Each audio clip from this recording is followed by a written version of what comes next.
मेरा नाम अंजना है और मैं एक हाउसवाइफ हूँ और इस बिज़नेस को बहुत ही पैशनेट होकर सीख रही हूँ और बिल्ड कर रही हूँ। तो मैं थोड़ा अपने बारे में आपको बताना चाहूँगी कि मैं वैसे बिहार की रहने वाली हूँ और मेरे फादर जो हैं वो डॉक्टर हैं, अभी रिटायर कर चुके हैं और मैं 4 बहन और 1 भाई हूँ। चारों बहन की शादी हो चुकी है, 3 जो हैं वो तीनों गुजरात में ही सेटल हैं। एक इनकम टैक्स में है जीजा जी और एक रेलवे के इंजीनियर हैं और एक और है वो भी इंजीनियर ही हैं। और मेरे जो हस्बैंड हैं वो ऑटोमोबाइल इंडस्ट्री में जेडए में हैं। और मैं अपनी बात करूँ तो मैंने पढ़ाई में ग्रेजुएशन कर रखा है और धनंजय जी से शादी करके दिल्ली में आई। इस बिज़नेस की बात करूँ मैं तो ये बिज़नेस मुझे 4-5 साल पहले भी मुझे मिला था। रोहित भाई और रजनी भाभी ने मुझे दिखाया था। मैंने प्लान देखा था, मुझे वो बिज़नेस बहुत ही अच्छा लगा था, लेकिन वो होती है ना कि अगर आपको कोई अच्छी चीज़ मिल जाती है तो जल्दी समझ में नहीं आती है। तो वही वाली बात है, शायद समय नहीं था वो सही, इस कारण उसमें मैं आ नहीं पाई। तो फिर दोबारा ये री-एंट्री किया मेरी लाइफ़ में। ये 22 जनवरी 2025 को मेरा बर्थडे था और राजीव सर को पता चल गया कि आज मेरा बर्थडे है। तो उन्होंने हमें इनवाइट किया कि आइए यहाँ पे खाना-पीना का सारा कुछ का इंतज़ाम है। फिर मैं और मेरे हस्बैंड दोनों बाहर ही निकले हुए थे और फिर हम लोगों ने वहाँ से प्लान किया कि चलो ठीक है, बुलाया सर ने तो हम चलते हैं। और एक चीज़ और मैं कहना चाहती हूँ कि भले ही इस बिज़नेस में मैं नहीं थी, पर रिलेशन जो हमारा जो था ना, बहुत ही अच्छा था। रोहित भाई से, रजनी भाभी से, राजीव सर, सोनिया मैम से, उन्होंने हमें हमेशा मतलब फैमिली का मेंबर ही समझा। और वो हर टाइम पे हमारा सपोर्ट करते रहे हैं। मुझे ऐसा लगा ही नहीं कि हाँ, वो हमारे फैमिली के मेंबर नहीं हैं। तो इस बिज़नेस की ख़ासियत बहुत बड़ी ख़ासियत है ये कि यहाँ एक बहुत अच्छा परिवार मिलता है, जो अपनों से बड़े होते हैं, अपनों से भी बढ़कर होते हैं। तो ये कहानी वहाँ से स्टार्ट होती है कि जब उन्होंने मुझे इनवाइट किया मेरे बर्थडे पे, तो वहाँ सारी टीम थी। और मेरा बर्थडे इतने अच्छे से सेलिब्रेट किया उन्होंने कि मैं तो ख़ैर मुझे इतनी खुशी मिली कि मैं आपको बता नहीं सकती हूँ। हम लोग रात भर जागे और बहुत सारे गेम्स, डांस एंड खाना-पीना जो भी होता है पूरा फुल एन्जॉय किए। तो ये सारी चीज़ें हैं, फिर वहाँ से हमने सोचा कि अब हमें बिज़नेस भी स्टार्ट करना है। जब हम इतनी अच्छी फैमिली मिली है और ये बिज़नेस भी इतना अच्छा है कि इसमें हमें सारे कुछ वो मिल सकते हैं जो हमारे ड्रीम्स हैं, है ना? तो फिर इससे अच्छा मुझे और कोई बिज़नेस मेरे लिए ख़ैर नहीं था, क्योंकि मैं एक हाउसवाइफ़ हूँ और मैंने जॉब भी जॉइन किया था, मगर जॉब में होता क्या है ना कि वो बच्चे मेरे अकेले रह जाते थे, मैं उनको टाइम नहीं दे पाती थी। तो फिर एक दिन मेरी बेटी ने कहा कि मम्मा पापा तो रहते ही नहीं है और आप भी नहीं रहते हो। तो मुझे बात बहुत दिल से लग गई, फिर मैंने सोचा नहीं, मुझे अब ये जॉब भी नहीं करनी है।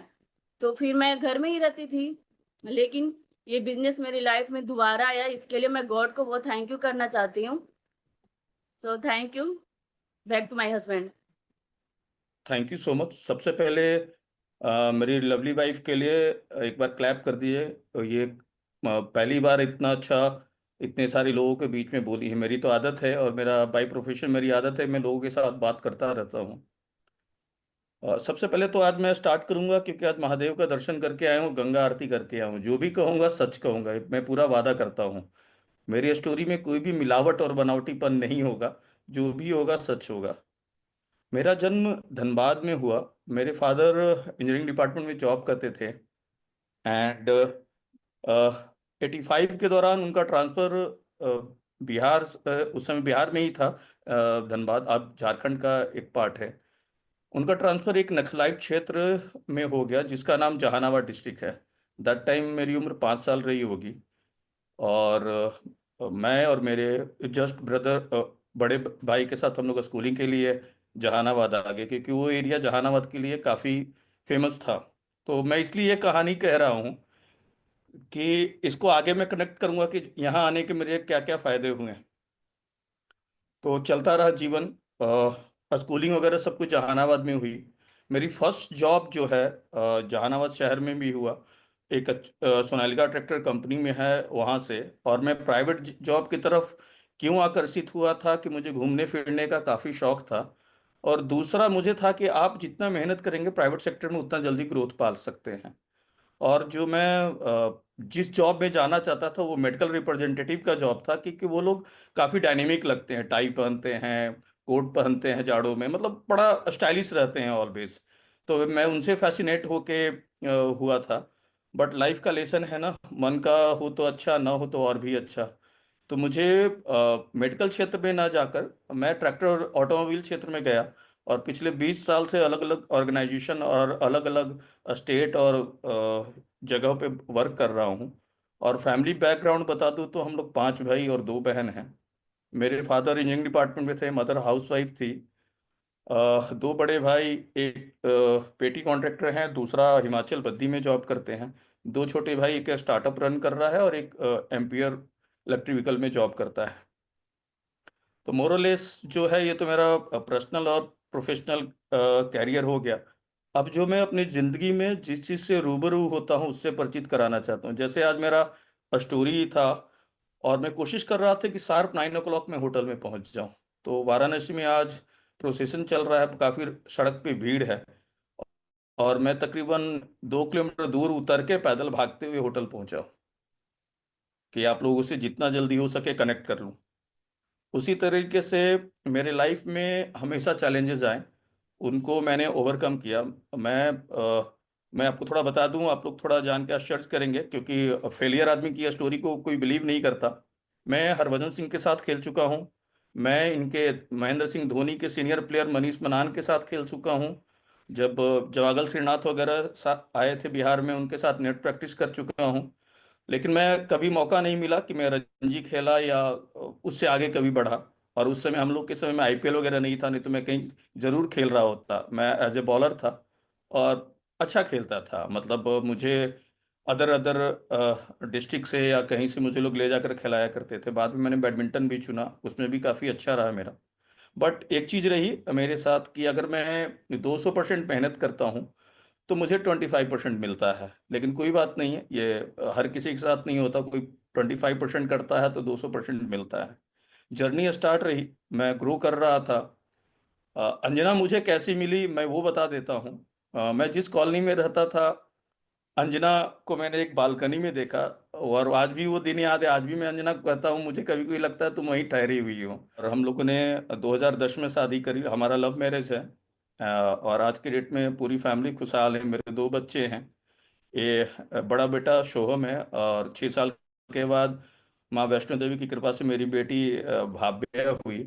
उसको भी जब मैं वैष्णो देवी से नीचे उतर रहा था तो पलट के कहा कि तुम्हारी जैसी माँ मुझे बेटी मिले। तो जब हॉस्पिटल में थी और मेरी सासू माँ के बताई कि आपको बेटी हुई है, तो मुझे काफ़ी खुशी हुई कि अच्छा मुझे बेटी हुई है। और ड्यूरिंग दैट एक चीज़ और बताना चाहता हूँ, जब भाव्या गर्भ में थी तो उस समय मुझे 2 प्यारे कपल मिले, रोहित भाई और रजनी दीदी। तो देखिए कैसे चीजें आती है लाइफ में। रोहित भाई, रजनी दीदी को पता चला कि ये अंजना कंसीव कर चुकी है, तो रजनी दीदी काफी केयर कर रही थी। Rajiv sir, during that Rajiv sir का शायद प्लेटिनम, और इसका रोहित भाई ने बड़ा धमाकेदार ऑर्गेनाइज कर रखा था, ढोल ताशे सब बजे।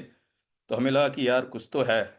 जो हम, मेरा जो फेवरेट स्पीकर है सुगीत जो है, जो कहते हैं कुछ तो है।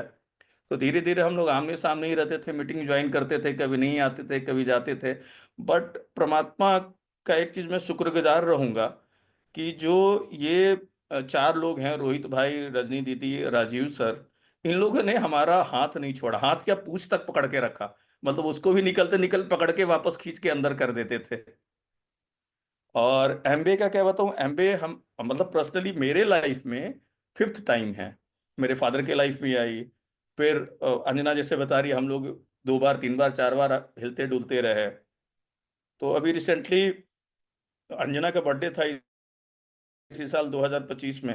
जबकि राजीव सर ऐसे लोगों को कभी भी नहीं आने देना चाहते हैं जब वो होम मीटिंग कर रहे होते हैं, बट उन्होंने हमें वार्म वेलकम किया, और भनक भी नहीं लगने दिया। और हमारे दिमाग में था भी नहीं कि वहाँ होम मीटिंग चल रही है।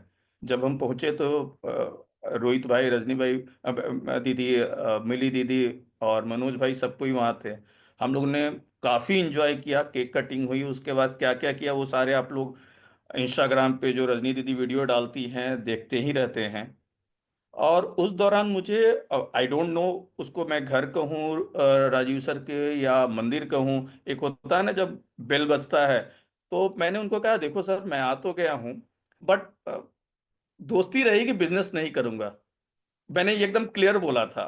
तो राजीव ने सर ने कहा कि अरे मैं कहाँ कर रहा हूँ बिजनेस करने के लिए, वो बहुत बड़े जादूगर हैं, गॉड ब्लेस यू सर, और भगवान आई लव यू टू। आप ग्रो करें sir each and every day, साथ में हम लोग को भी ग्रो कराते रहें। तो उन्होंने कुछ नहीं कहा, और बशर्ते और मिठाइयाँ और चीजें चलती रही, हम लोग एंजॉय करते रहे। फिर ऑल ऑफ सडन मेरे दिमाग में आया, मैं ना करके भी क्या कर लिया, 5 साल से तो वही हूँ, वही हिल डुल रहा हूँ, तो करके देख लेता हूँ। क्योंकि चैलेंजेस तो मेरे लाइफ में ऑलवेज आते ही रहते हैं, और मुझे समझ में आया कि अल्टीमेटली आप किसी न किसी चीज के लिए एक जरिया क्रिएट करते हैं। लाइक आप एसआईपी करते हैं अपने लाइफ को, बुढ़ापे को सही करने के लिए। आप अपने बच्चे को अपग्रेड करते हैं। तो मुझे लगा कि 2 बच्चे तो हैं ही, मैं तीसरा बच्चा एमबे बना लेता हूं, और अपने बच्चे की तरह केयर करूंगा, जो कि मुझे हमेशा सपोर्ट करेगा फाइनेंशियली, हेल्थ में भी, हर एक चैलेंजेस को दूर करेगा, और ये ऑलवेज मेरे साथ होगा। तो थैंक यू एमबे, हमारे हमारे लाइफ में फिर से आने के लिए, हमारे फैमिली में आने के लिए। हम आपका स्वागत करते हैं, तहे दिल से स्वागत करते हैं। और आज महादेव से मैंने तहे दिल से प्रार्थना करी कि हमें चैलेंज आए, कोई दिक्कत नहीं है, लेकिन आप उस चैलेंज में हमारे साथ खड़ा रहना, और हमें विजेता बनाना, हम सबको विजेता बनाना। क्योंकि सक्सेस का मूल मंत्र है, जितना बड़ा चैलेंज उतनी बड़ी ग्लोरी, उतना बड़ा सक्सेस। तो थैंक यू सो मच आप लोगों को, जो इतना धैर्य से सुने, और लव यू ऑल। और सबको मेरा हाथ जोड़कर नमन, प्रणाम। अगर कुछ गलत बोल गया होऊंगा तो क्षमा कीजिएगा। Thank you.